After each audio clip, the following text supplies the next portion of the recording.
नमस्कार बच्चों, बीए प्रथम वर्ष की क्लास में सभी का स्वागत है। हम इस प्रकार से हम अध्ययन कर रहे थे कि जब राजा दिलीप जो हैं वन में नंदिनी गाय को चराने के लिए घुमा रहे हैं, तो ऐसी परिस्थिति में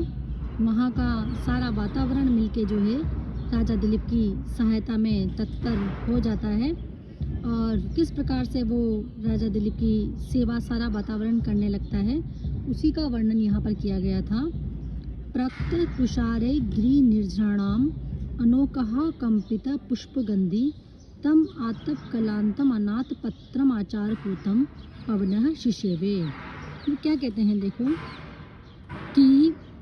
वहाँ पर क्या हो रहा था। उस वन में जब राजा दिलीप विचरण कर रहे थे, तो उनके विचरण करने के समय वहाँ पर काफ़ी गर्मी का माहौल जो है हो गया था। तो ऐसी परिस्थिति में जो गिरि निर्झरणाम यानी कि जो पहाड़ों के जो झरने थे, पहाड़ों से जो झरने बह रहे थे, और जो तुषारे प्रक्ता उनकी बूंदों से युक्त, तुषार से युक्त, अनोकः कंपित, अनोकः बोलते हैं वृक्ष को, वृक्षों के द्वारा कंपित हिलाए जाते हुए, पुष्प गंधी फूलों की सुगंध से युक्त पवन,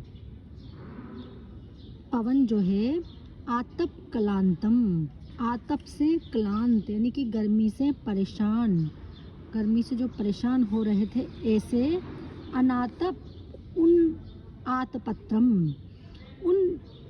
राजा दिलीप की जो है छाया प्रदान कर रहे थे, आचार पूतम सदाचार से जो पवित्र थे, ऐसे राजा दिलीप की शिष्य वे सेवा कर रहे थे। देखो ध्यान देना बच्चों, शहर में जब राजा दिलीप कहीं जाते हैं तो उनके पीछे पीछे पंखा झलने वाला चलता रहता है, लेकिन चूंकि अभी वो गांव में है, वो अभी वन में विचरण कर रहे हैं, तो वन में भी उनको गर्मी लग रही है। तो उनकी गर्मी को मिटाने के लिए वहाँ पर जो कि गिरि निर्झरणाम, जो कि पर्वतों के झरने हैं, उन झरनों से, उन झरनों में जो बूंदें गिर रही है नीचे, उन बूंदों से युक्त होकर वहाँ पर हवा बह रही है, ठीक है। और वो जो हवा बह रही है, वो हवा क्या कर रही है कि सदाचारी जो राजा हैं, जो कि धूप से परेशान हो गए हैं, उनको वो हवा शांति पहुंचा रही है, अर्थात उनकी जो गर्मी है उस गर्मी को वो मिटाने का कार्य कर रही है। आतपत्रम उनको छाया प्रदान करने का कार्य कर रही है। कहने का तात्पर्य, जिस प्रकार से राजा दिलीप की नगर में सेवा की जाती थी, उसी प्रकार से यहाँ भी राजा दिलीप की सेवा की जा रही है। शाम वृष्टि अपि विना दावाग्नि आसीद विशेषा फल पुष्प वृद्धि ऊनम न सत्वेषु बादिको बबादे तस्मिन वनम गोप्तरी गहमाने। अब क्या बताते हैं, देखो कि किस प्रकार से वहाँ पर जब राजा ने जब प्रवेश किया तो वन पर क्या क्या प्रभाव देखने को मिला, यानी कि वन का जो वातावरण था वो राजा दिलीप के प्रवेश से पूरी तरह से परिवर्तित हो गया। और किस प्रकार का प्रभाव वहाँ पर पड़ा राजा दिलीप के वन में प्रवेश करने से, वो बताया गया है कि गोप्तरी अर्थात रक्षा करने वाले, तस्मिन उन राजा दिलीप के, वनम गाह माने वन में प्रवेश करते ही, वृष्टिया विना अपि बिना बारिश के ही, दावाग्नि शशाम, जो दावाग्नि वहाँ जल रही थी वो शांत हो गई। कहने का तात्पर्य यह है कि जिस प्रकार के जंगल में आग जलती रहती है, तो वो आग जब बारिश होती है तो उस बारिश से ही शांत होती है जंगल की आग, किंतु जब राजा दिलीप ने वहाँ प्रवेश किया तो बिना वर्षा के ही वो आग जो है शांत हो गई। फल पुष्प वृद्धि विशेषा, कि फलों ने और पुष्पों ने जो है विशेष वृद्धि को प्राप्त कर लिया, अर्थात बहुत अधिक वो वृद्धि को प्राप्त कर गए। विशेष रूप से वृद्धि को, विशेष वृद्धि का मतलब होता है कि समय से पहले ही वो वृद्धि को प्राप्त कर गए। सत्वेषु अधिकम ऊनम न बबाध, कि सत्वेषु अधिकम, जो अधिक शक्तिशाली प्राणी थे उन्होंने ऊनम कम शक्तिशाली प्राणियों को न बबाधे, पीड़ित नहीं किया। वन में, जंगल में इस प्रकार से होता है कि जो शक्तिशाली जो जानवर होते हैं वो कम शक्तिशाली जानवरों को पीड़ित करते रहते हैं, परेशान करते रहते हैं। किंतु राजा दिलीप के वन में प्रवेश करने से सारे जंगल का वातावरण परिवर्तित हो गया। वहाँ पर बिना बारिश के ही जो है आग बुझ गई, और जो महान जो प्राणी थे, यानी कि जो बड़े बड़े जो विशालकाय प्राणी थे, उन्होंने कमज़ोर प्राणियों को, निर्बल प्राणियों को जो है परेशान करना बंद कर दिया। कहने का तात्पर्य ये है यहाँ बच्चों कि विश्व के रक्षक उन महाराज राजा दिलीप के वन में प्रवेश करते ही पूरे वन का वातावरण बदल गया। और जो वन के जो बलवान प्राणी थे, सिंह आदि जो प्राणी थे, बलवान प्राणी, उन्होंने भी निर्बलों को परेशान करना बंद कर दिया। यहाँ पर राजा दिलीप के प्रभाव की अतिशयता का वर्णन किया गया है कि किस प्रकार से उनका प्रभाव अत्यधिक, बहुत ज़्यादा क्या कह सकते हैं उसे, बहुत प्रभावी व्यक्तित्व था उनका, कि उनके व्यक्तित्व मात्र से ही सारे जंगल का, सारे वन का आचरण बदलने लगा, प्रभाव बदलने लगा, और इस प्रकार की अच्छी अच्छी चीज़ें उस जंगल में होने लगी। संचार पूतानी दिगंत्राणी कृत्वा दिनांते निलयाय गंतुम प्रचक्रमे पल्लव रागताम्रा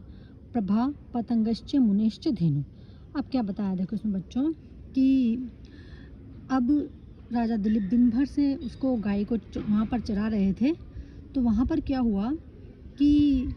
जो सूर्य की कांति थी किसले के वर्ण के समान रक्त वर्ण वाली, क्योंकि शाम को हम देखते हैं कि सूर्य की कांति का रंग कैसा हो जाता है, किसले के वर्ण के समान,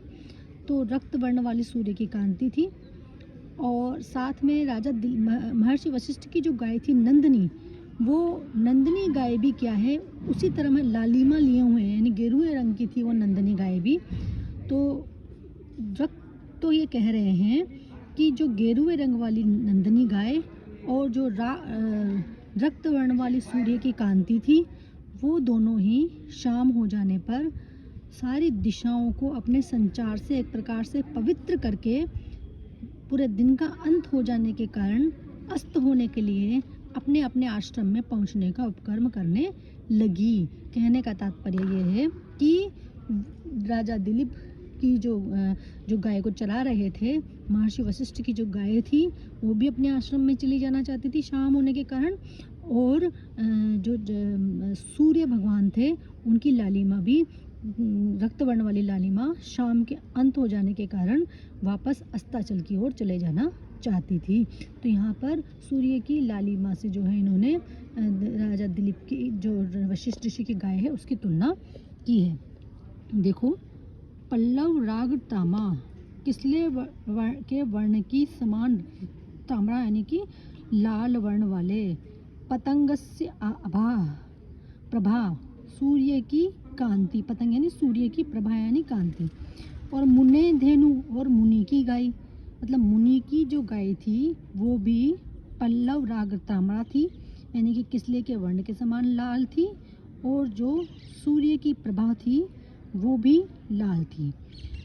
और मुन्ने धेनु भी लाल थी। ये सब दिगंत्राणानी संचार पुतानी, दिगंत्राणी समस्त दिशाओं को, संचार पुतानी कृत्वा अपने संचार से पवित्र करके, मतलब इधर उधर वो घूम रही थी, सभी जगह वो संचरण कर रही थी, तो संचरण के द्वारा मानो उन्होंने पूरी सब दिशाओं को मानो उन्होंने पवित्र कर दिया था। दिनांते, दिन के अंत में,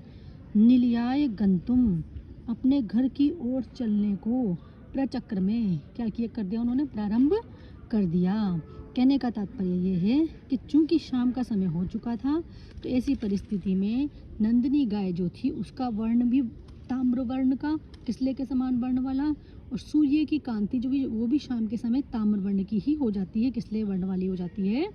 अब दिन भर तो क्या होता है, सूर्य भी चारों तरफ अपनी किरणें बिछाए रहता है, चारों तरफ का उजाला रखता है अपनी किरणों से, लेकिन शाम होते होते वो भी अस्ताचल की ओर चली जाती है, अस्त होने की ओर चले जाता है सूर्य भगवान भी। उसी प्रकार से नंदिनी गाय भी दिन भर तो वहाँ पर चर ली, और दिन भर उसने अपना खान पीन पूरा कर लिया, और इसके पश्चात वो भी और एक बात और इसमें बताई गई है कि वो दोनों ही अपने संचरण से मानव दिशाओं को पवित्र कर रही थी। कहने का तात्पर्य ये है कि सूर्य सब जगह को पवित्र कर देता है अपनी किरणों से, उसी प्रकार नंदिनी गाय जो थी वो भी वहाँ पर संचरण करके सब दिशाओं को जो है, सब जगहों को जो है मानो पवित्र ही कर रही थी। तो ऐसी पवित्र गाय और इसी ही प्रकार के पवित्र सूर्य की कांति अब संध्या काल हो जाने के कारण अपने अपने घर की ओर चलने लगी।